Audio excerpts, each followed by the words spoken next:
This is TLV1.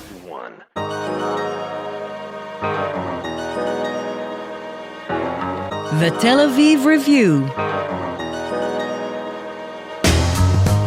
Hello and welcome to the Tel Aviv Review. I'm your host, Gilad Halpern. Every week we bring you conversations with authors about the books and research and other things that we like. And if you like us, please consider becoming a Patreon supporter by going to our homepage. That's tlv1.fm/Tel Aviv Review. Scroll to the bottom and click the big red button that says Patreon. Click and support us. Some of you have been doing this for months and years, and we simply cannot thank you enough. This episode is produced in partnership with the Elizabeth and Tony Comper Center for the Study of Antisemitism and Racism at the University of Haifa. My guests today are two fellows of the Comper Center. One is a writer and scholar specializing in Soviet anti-Zionism and contemporary left-wing antisemitism, and a senior fellow at the Z3 Institute for Jewish Priorities. The other is a professor of Israel studies at Jindal Global University in Sonipat, India, and an adjunct professor at Ben-Gurion University's Azrieli Center for Israel Studies. The work of both of them is valuable and mutually complementary in discussing anti-Semitism on the margin of the West, which is what we're going to do today. Izabella Tabarovsky, Professor Khinvraj Jangid, hello and welcome to you both. Thank you so much. Wonderful to be here. Thank you, Gilad. Izabella, let's start with you. How is Soviet and post-Soviet, the discourse on anti-Semitism different from what we know in the West? Well, what's actually really interesting about the language that we hear about Israel and Zionism today is how similar it is to what the Soviet Union produced in the late 60s, 70s, and 80s. And it produced it not only for domestic consumption, it produced it, in fact, for global consumption. And so the similarities are not accidental. There are links, there are transmission channels, and it's very striking. And it's something that I think people today are not aware of a lot of times, and therefore they miss an important kind of element in the history of the discourse that we're encountering today. Mm-hmm. What was the purpose of producing this propaganda for global consumption? Well, the turning point here, the USSR was always anti-Zionist, but it's the quality of its anti-Zionism changed throughout years and decades.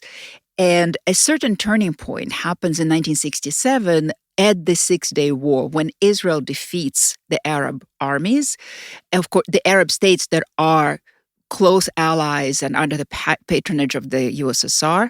It came as a shock to Moscow. It did not expect it. It had financed and trained these armies, and it truly did not expect it. And it basically creates a crisis. They're trying to understand what happened. How could such a small country defeat these powerful enemies? And with Soviet culture anyway, having been, deeply infused with paranoia, this is only 15 years since Stalin's death, less even. They connect the dots, and I use quotation marks here, right? You can connect the dots well, but then you can also connect them in a conspirological way. And so when they look at the world, they see the Zionist hand everywhere. They believe that there is a big enemy. Israel could not have done it alone. There must have been America behind it. There must have been American Jews behind it. Look at the American Jews. They're all Zionist, and there are so many of them in all the leading places. And so they connect the dots in that way, that they believe that Zionism is really there and it's an enemy of theirs. And because this enemy is so global, they also need to be fighting it everywhere on the globe. And that's how it starts. Is this conspiratorial element, is that the thing that made that position spill over from a geopolitical point? I mean, saying something about the way the world is run, the bipolar sort of conflict between the USSR and the US, into something that has very clear anti-Semitic colors.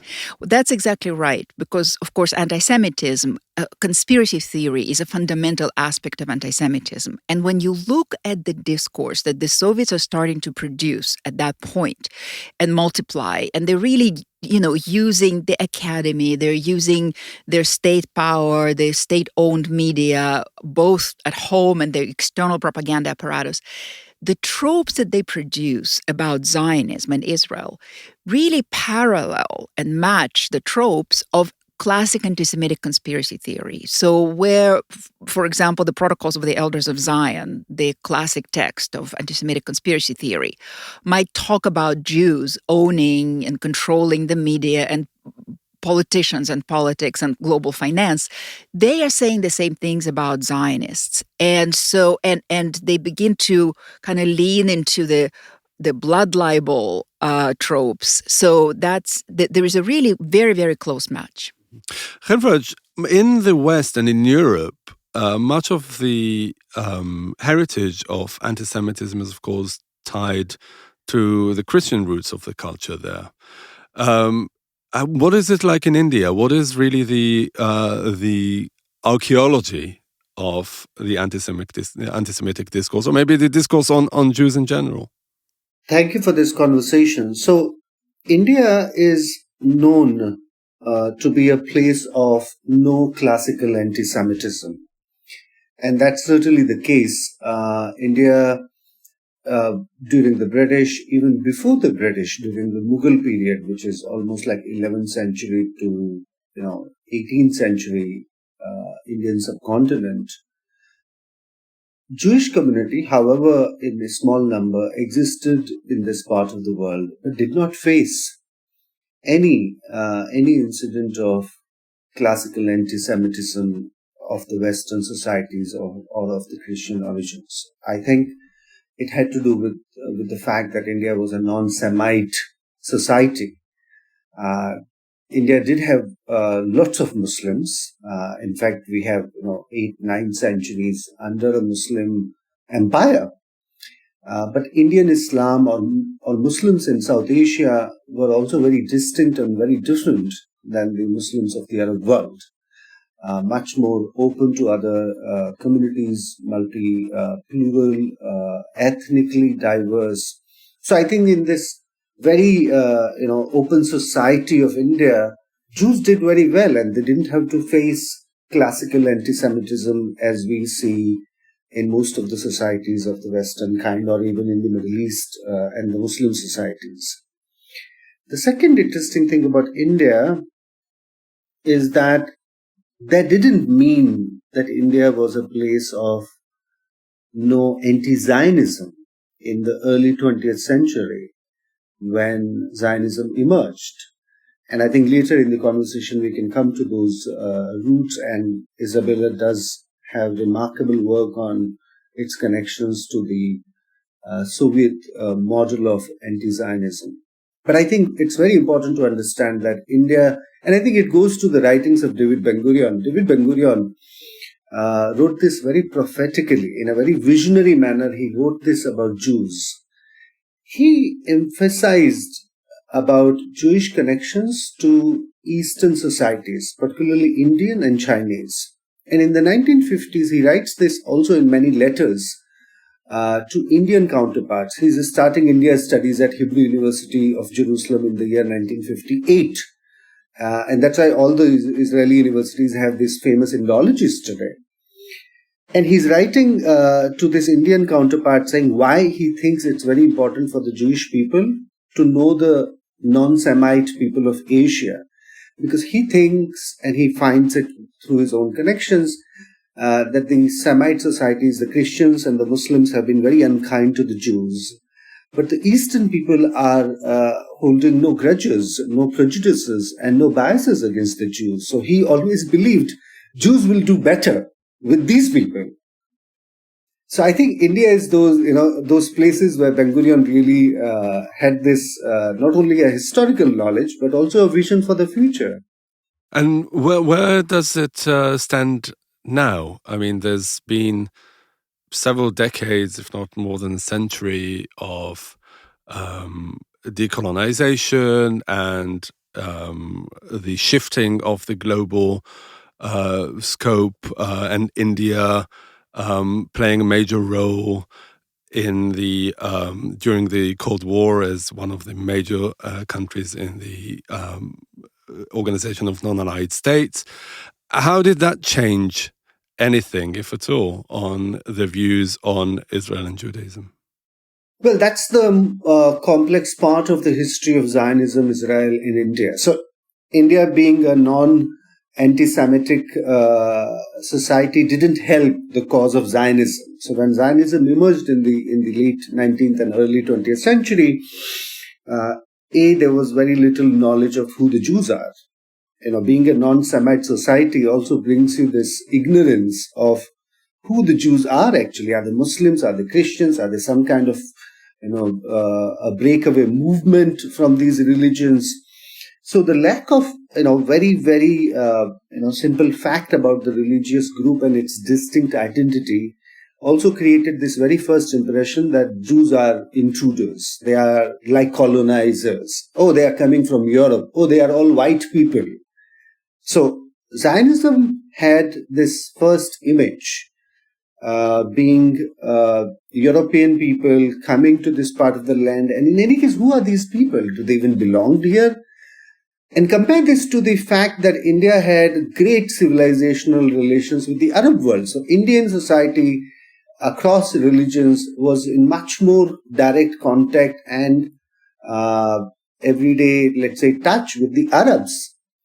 So I think this created a huge gap. This is the first, in a way, major, problem in the Indian approach to Zionism. The second was the Balfour Declaration in 1917.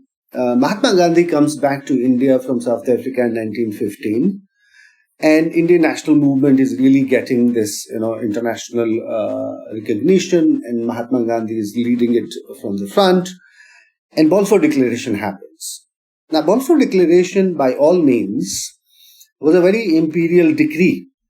I mean, now when the British Empire, British state is saying they will recognize the Palestinian state, it seems a very paradoxical view, because in 1917 they completely ignored the right of the non-Jewish people, political rights. Anyway, it's a very complicated part of the history, but I'm giving you the Indian perspective. So when Balfour Declaration happens, the anti-colonial, the anti-British Indian leadership doesn't find any moment of solidarity with that letter and the spirit of that letter. So anti-Zionism takes really a strong twist in this Indian national movement. And the third thing that also played a huge role, Indian Muslim League, which later became the founding party of Pakistan, took the very pro-Muslim, pro-Palestine position.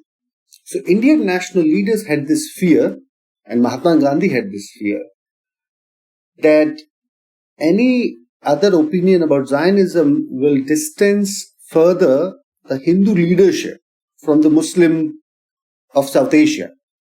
It didn't help. This assumption didn't stick. Partition happened. Indian Muslim League completely won the case against Gandhi and Nehru. But I think the Muslim population and its sentiment, or Pakistan's rhetoric, or Muslim League's rhetoric against Israel and Zionism in anti-colonial discourse also in a way created this line of thinking.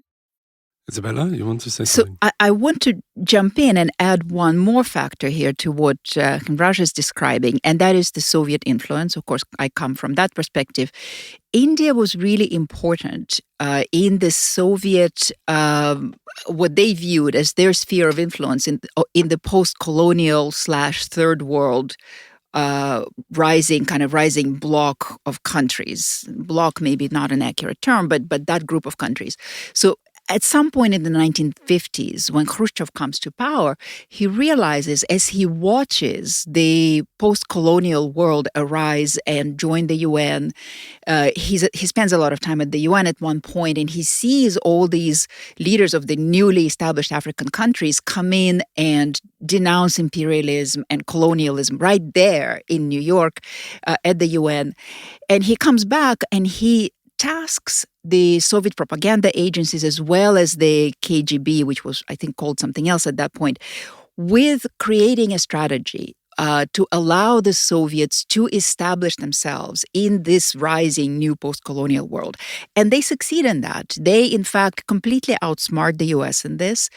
And India is kind of the crown jewel in that world. They gain a lot of influence. I grew up in the USSR, and I remember, Indira Gandhi was such an important figure in that universe. And when you look at some of the materials, you see that the Soviets drew the Indian political establishment into their anti-Zionist propaganda campaign. And Khinvraj mentioned India's own connections with the Arab world. The Soviets had their connections with the Arab world. And so there is that kind of dual force of Arab-Soviet propaganda defining Zionism literally in the language of colonialism and imperialism and racism, and equating Israel with apartheid South Africa already in the 60s, and with genocide and with terrorism. Essentially, what the Soviets do at that point, and they do it very much in the non-aligned countries with their help and in the third world, is align the Palestinian cause with all of the other major causes that the global left is pursuing at the time.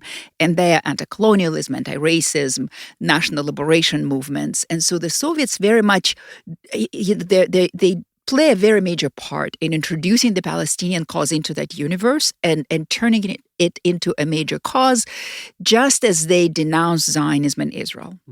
Do you see a similar extent of Soviet influence on the Indian discourse at the time? I mean, to what extent do you think really the question of the Palestinians as an oppressed nation, as perhaps the poster boy of the third world played a role?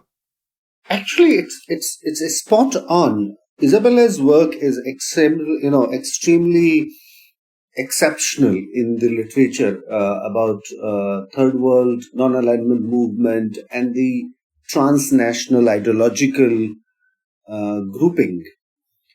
I'll give you an example. When India was still not independent, India was hosting one of the largest Asian national conference in Delhi in the year 1945-46. 2 years before, no, actually 2 months in early 1947, India became independent in August. But in March, April, there is a big Asian national conference in the spirit of third world non-alignment and anti-colonialism. And Nehru, being the host of the Asian Nationalist Conference, invites Jewish delegation. Israel is not yet a declared state, but he is in touch with many Jewish intellectuals and the Jewish communities in Jerusalem or in larger parts of Mandate Palestine. And he invites the delegation. There's a very famous photograph of him sitting with this delegation that came from Yishuv and Mapai. The next big gathering that happens in this part of the world is 1955 in Bandung. And Nehru fails to get Israel entry into it. Nehru argues very hard with the Arabs as well as the Soviet leader and influence that Israel is an Asian country and it's a legit country. And they should be given this opportunity to come in this conference. And Bandung conference didn't have that opportunity because Arab states put a heavy demand saying it's either Israel or us. Now imagine there are more than 20, at that time 10 or more states of Arab world.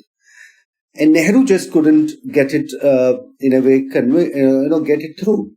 So it's a very, very direct influence of what was happening in the larger ideological movements around third world non-alignment and anti-colonialism. And Nehru's own personal connections didn't help, and India stood helpless in seeing Israel getting kicked out of that conference. And that conference almost sealed the fate of the Israeli state and its engagement with Asia and Africa. Let's move, well, I don't know if fast, but forward to today, to the post-Soviet world. Izabella, you said that much of what we see in the left discourse today has its roots in the Soviet discourse and Soviet propaganda. Can you unpack this and tell us what it is exactly that is specifically, that you see specifically as having its roots in the Soviet Union? Sure. So this idea that Israel and Zionism represent kind of the ultimate evil very much goes back to Soviet propaganda and the ideas that it seeded among the global left. It very actively worked with left-wing forces, the Western left and as we've been talking about, the third world, non-aligned countries, etc. So by the early 1970s, essentially, the global left is already thinking about Israel in those terms and speaking of it in these terms. What are the terms? Equating Israel with Nazi Germany, talking about, what's called the Holocaust inversion. The Soviets really, this was their favorite metaphor. They would constantly equate Israelis with the Nazis and Palestinians with Jews during the Holocaust. You see it in their cartoons. You see it literally in every article and every book that they produced. It's obviously a very propagandistic notion, and they're doing it in order to evoke certain associations. So that's one idea. Calling the Palestinian terrorist groups the resistance, essentially, the National Liberation Movement. Sometimes they would call them the partisans, again, to evoke the World War II struggles. Thinking about Zionism as racism. They played a major role in helping put through that resolution at the UN that equated Zionism with racism in 1975. But they began doing it a decade before that, also at the UN. And you hear the speeches by the Soviet ambassador to the UN, Yakov Malik, and he's constantly doing it. Zionists are fascists, Zionists are Nazis, doing it from the, in the General Assembly, essentially. The idea that Zionists are perpetrating genocide. So what you take in classical anti-Semitism, you equate Jews with the devil. Well, the Soviets are secularists, right? They're atheists, so they can't equate Israel and Zionism with the devil. So they take the closest thing to the devil, which is Nazism, and then all the other ills. So this is really the source, and we see it becoming established on the far left in the early 70s. And it essentially continues there as a frame of thinking and as a logic. And I'll add one more thing. Sometimes people don't understand. They say, well, it was so long ago, and the USSR itself is no longer around. It's been 35 years since it fell apart. And I always then say, well, we are not surprised that the far right today continues to draw Nazi ideas, right? Like these ideas, once they are seeded, once they're developed and implanted, they just remain. And especially when they're tied into conspirological thinking, a lot of what the far left says about Israel and Zionism is deeply conspirological. And conspiracy theories have their own way of kind of grasping to your brain and offering simple answers to complicated questions, and people just love them. So the influence is there in the same way as the Nazi ideas continue to influence the extremist movement on the right. But unlike the Nazi analogies, the Soviet ideology and Soviet propaganda is completely bankrupt in every other respect. I mean, I don't think that there are any people in the West today looking back wistfully at a dictatorial state of the proletariat. Maybe some are, but it's certainly not to the same extent. What I'm saying is that it seems like this discourse in Israel is the only thing that survived Soviet propaganda. Well, it's very interesting you say that, because a few years ago, before October 7th, I used to say that the USSR is gone and the only thing that remains is its anti-Zionism. What we really see today, in fact, in the West, the people who are chanting anti-Israel slogans are also very often the same people who are calling themselves Marxist and Marxist-Leninists, and they carry red flags with a hammer and sickle. I mean, it's almost, to me, who grew up in the USSR, watching this happen on American campuses, unironically, right? People are calling themselves that. I'm like, are you for real? I happen to think, I'm really glad you asked this question. I think that one of the kind of larger problems we face, and I've noticed it already, I noticed it a long time ago, is that the history of the USSR actually stopped being taught. It's not taught in American universities, in American high schools. A lot of young people actually think, well, when you call the USSR some kind of an evil force, they think that you are just this crazy right-winger. They don't view it as something terrible or catastrophic. And I think it's a really big problem. Yeah. I have something very interesting to share. So, unlike the case of the left in many other places that just fell for this, let's say the Soviet, propaganda machine, there was a very remarkable case in India. So let's think of India. India doesn't have diplomatic relations with Israel from 1950. India recognizes Israel. Nehru is in touch with many people. Nehru is directly receiving letters from Ben Gurion. He is writing letters to David Ben Gurion. There's a lot of movement between the members of the parliament and institutions. But India doesn't have diplomatic relations from 1950 till 1992. This absence of diplomatic relations has often, all the time, poorly taken as India's anti-Zionist, anti-Israel stand by the left.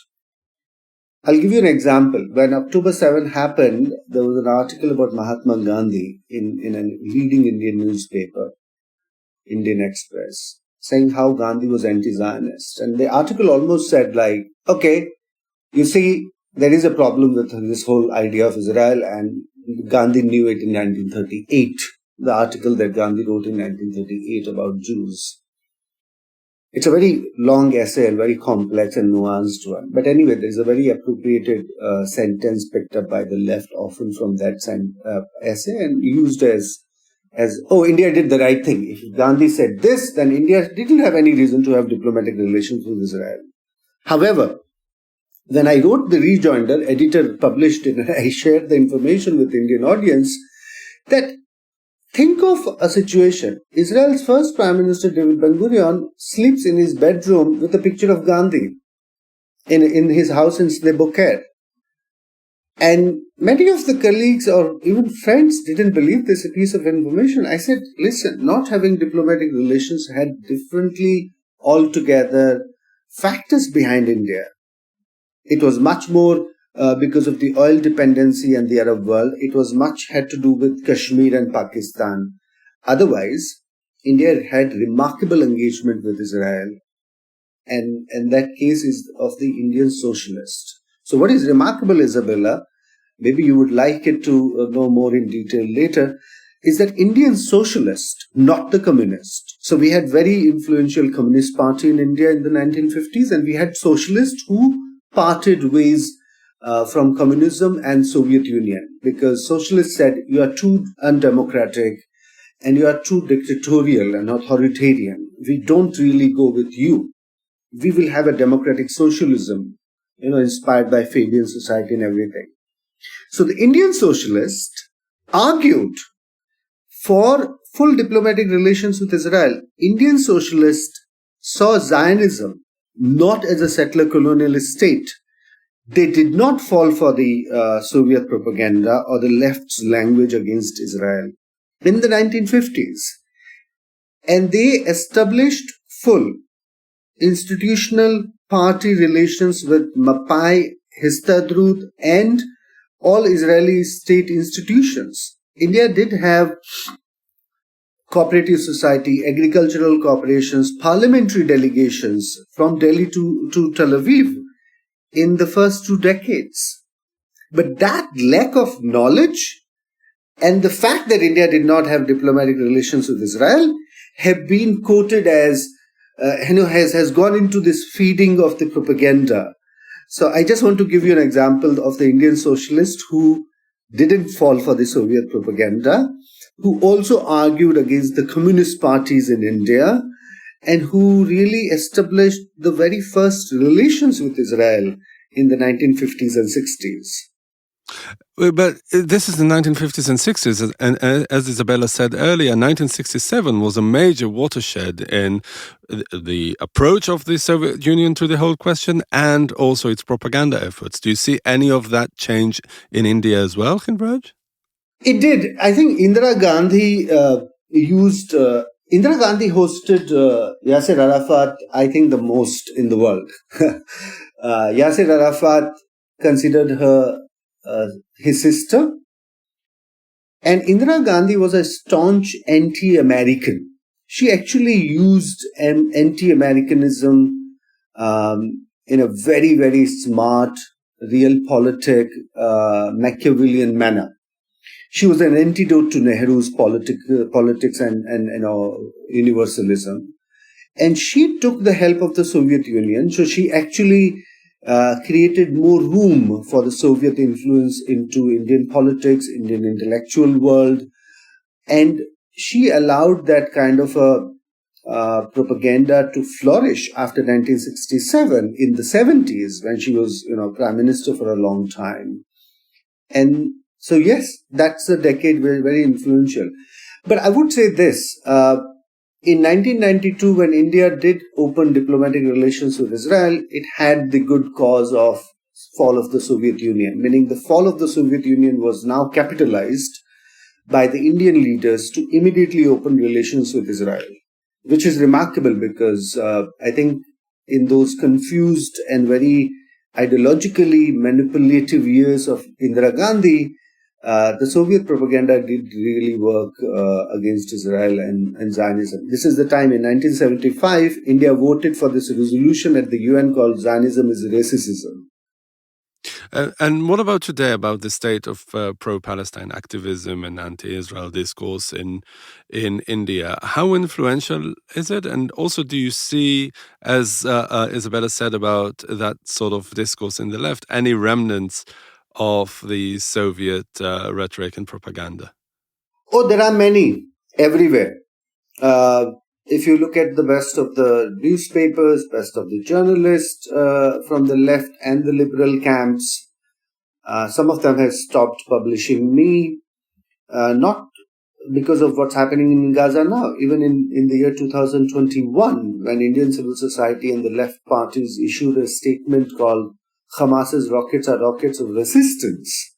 It was the same language, anti-imperial, anti-colonial, third world solidarity, non-alignment movement solidarity, misappropriating Gandhi, misappropriating Nehru, or omitting Nehru's correspondence with Israelis, omitting Gandhi's support for the Israel in 1946. The many editors are openly publishing pieces which are deeply problematic. In fact, there was a woman editor who completely wrote a long piece about there were no rapes on October 7th. She almost cited some of those conspiracy theories where it said this is a propaganda machine of Israel, the rape story. So yes, I think in many ways, India is still a case of intellectually under heavy influence of left scholarship, history, particularly, foreign relations, international relations. These are very elite subjects. I add that I think what's important about this, what we're talking about here, is that the history of all of this is very long. And I think a lot of people only began to notice this discourse, this demonization of Israel, right? We're not talking about criticism. We're talking about demonization. And I think a lot of people only noticed it after October 7th. But, the only way, and you can explain it, people are explaining it through various academic theories, the post-colonial theory, etc. But, people began issuing anti-Israel denunciations within hours of when the massacre began. And I think the only way to understand how is it that they jumped to this so quickly? How is it that already on October 8th, there was a rally in Times Square in New York City condemning Israel, is to understand that there is a long prehistory to it. And I think we know that anti-Semitism evolves with times, right? It assumes new forms and it assumes kind of new covers. So today's prism is this settler colonial prism specifically. But this is just the latest way of explaining why Zionists are the most evil force in the world, and why, unless we eliminate Israel, there won't be world peace. There are literally people saying that. And I think that perspective is really important. It's just been there for a long time. By the way, Izabella, do you see that whole anti-Semitic discourse as exclusively related to Israel? I mean, the demonization of Israel, all these conspiratorial elements, because anti-Semitism goes way beyond the Jewish state normally, certainly in the West. But was there any of that in the Soviet Union and in the post-Soviet discourse that, as you said, spilled over to other parts of the world? Any sort of anti-Semitism that is not directly related to Israel? It's a really interesting question, because the Soviets overtly were against anti-Semitism. This from the very beginning, they said, because they're internationalist, they say, look, socialism is incompatible with any form of hatred. This includes anti-Semitism. Officially, books like the Protocols of the Elders of Zion were prohibited in the USSR. But what we see after approximately the first decade of the Soviet power is that socialism does not eliminate anti-Semitism. It just doesn't happen. And in fact, even the first decade of Soviet power, which you could say is the most internationalist, it's also very, very bloody, right? But in terms of ideologically, it's very internationalist. But the only Jews who are acceptable then are Jews who reject religion and Jews who reject their nationalism, which is Zionism. So religious Jews and Zionist Jews are persecuted. So already there's a question of, we're going to slice off parts of your identity in order for you to be acceptable and accepted. But then for the rest of the time, the Soviet regime and Soviet society was deeply anti-Semitic. And much of it was stimulated by the so-called anti-Zionist discourse, which is why, how does it express itself in real life for real Jews? Jews are excluded from universities, from certain professions. They are not accepted in certain departments. They're not promoted at work. There are entire career paths that are closed off to Jews. There were, of course, the Stalin's purges. So anti-Semitism is there, and it really blends with, this is where you really see how anti-Zionism blends so easily with classic anti-Semitism. Because when you talk to people about Zionism in Israel, most people in the vast USSR have no idea what they're talking about. They don't know what Zionists are. They don't know, what is Israel. The most immediate association is Jews. And that's why when you interview, for example, the refuseniks, the activists who arise and demand kind of a right to be Jews, right, in a full sense of the term, when you talk to them, they all talk about how as children, they were being teased and bullied as Jews. So how does a 6-year-old child in the street know that this is a Jewish child when they don't even wear any identifying Jewish clothes or anything? Somehow in their families, there was anti-Semitic sentiment that they then brought into their interactions with Jewish children. So the two really, really blend. And just as a final thought, this is why a lot of us ex-Soviet Jews really understand why the anti-Zionist discourse is so dangerous. I started warning about it already years ago.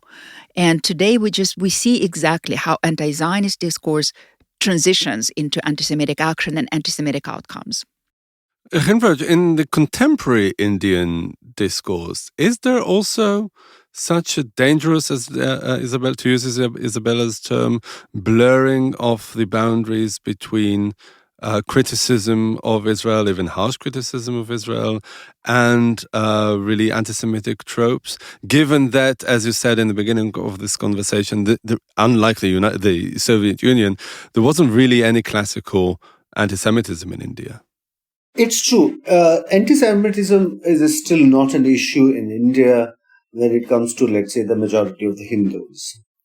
There isn't much work, and actually there isn't really any academic work on what are the sentiments of the Indian Muslims about the Jews in their publications, their vernacular pamphlets and things like that. There is a scholar in Kolkata, Dr. Navras Jat Afridi, who went into the Islamic Muslim sentiments and Zionism for his research some years back.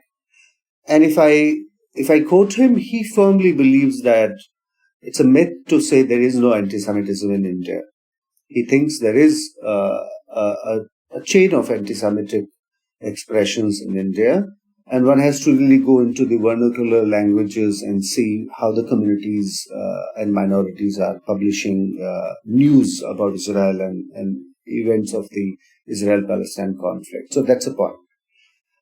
India is, for the last 10 years, is under a right-wing nationalist government, and that government looks at Israel in very friendly terms. So I think Israel and Zionism have full support of Indian state. When I teach in a university.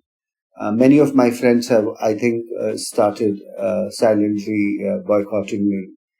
I meet people and they can abruptly say, I don't like Israel.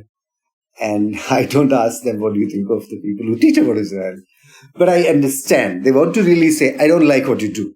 I think that's the unspoken part of the sentence. So yes, there is this element of dismissal and hostility towards any inquiry to Israeli case. And like in many of the places in the world, the liberal or the left would end up having more knowledge creation, more monopoly over, civil society movements, and which I value, by the way. I stand with them all the time on domestic issues.